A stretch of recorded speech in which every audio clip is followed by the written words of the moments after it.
Now I'll ask this question, Dr. Mayer.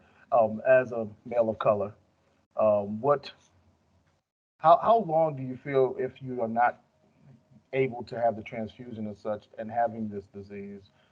What is the timetable of amount of years that an individual that has this condition are told to live?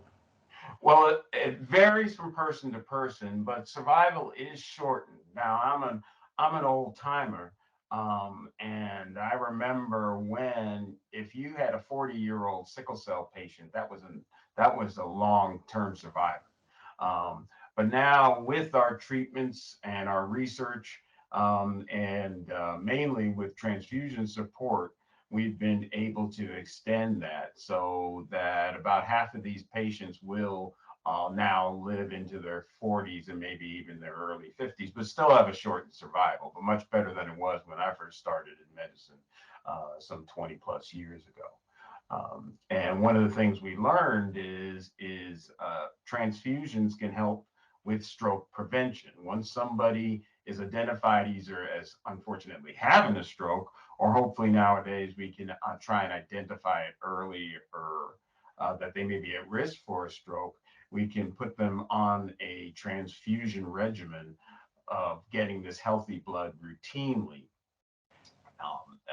taking out again the abnormal hemoglobin cells and putting in the normal. But that means some of these patients, such as those stroke prevention patients, are getting transfused sometimes on a monthly basis, to prevent those occurrences, which really means we need a fair amount of blood, especially to do that, especially when we're talking about treating adults, because there's more blood that needs to be replaced in an adult than it would in a small child, although we treat small children the same way too. So we really do need more donors, and particularly more African American donors, because in particular with a disease like sickle cell, there's some issues that come up with matching beyond just A and B. I'm sure the people who will be watching this are familiar with the various blood types, such as O negative, B positive, that kind of thing. But for which is all you need to know when you're coming into the hospital and maybe having a surgery and getting 1 to 2 units. All you need to know is A positive, B negative, O pos, what have you. But for sickle cell disease, where these patients could be getting transfused their entire lives potentially, the matching is more difficult. And we need to get a particular match for them for other substances on red cells that uh, are like everything, like eye color. We can find a match faster and more likely to find a match for those other substances as somebody of a similar ethnic background. Just kind of like with bone marrow transplant in a way.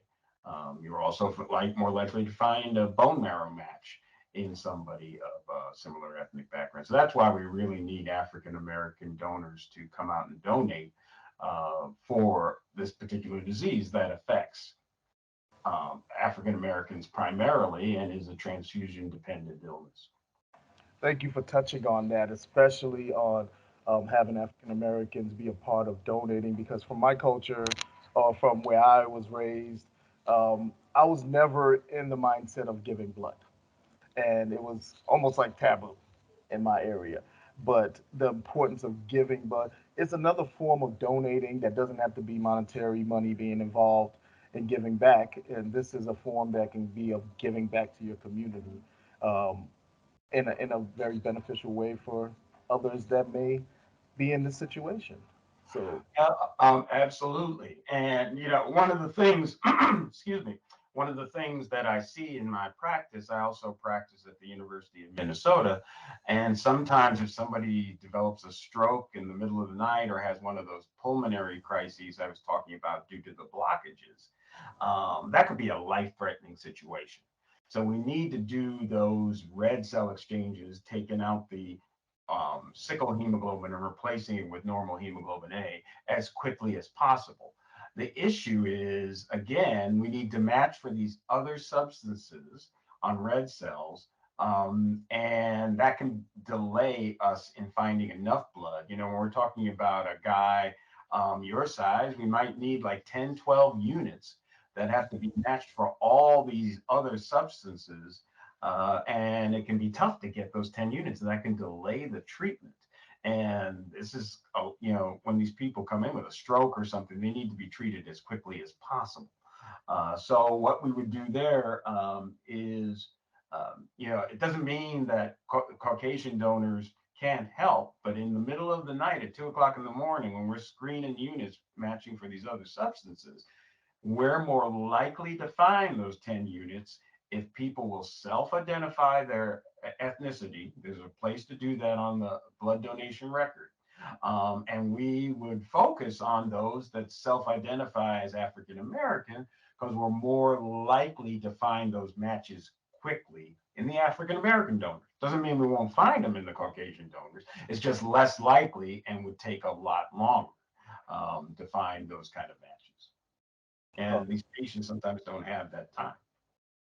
oh, well, thank you for that, Dr. Mair. Well, you've convinced me, and I'm going to be one of the donors on that day of September 10th at Yosemite Church in Well, Hopkins. thank you, Dom. On behalf of the patients, this is a life-saving treatment, as you said, that is it does require maybe about an hour of your time, but versus other means of donating, but it is a something that can change somebody's life and improve their survival.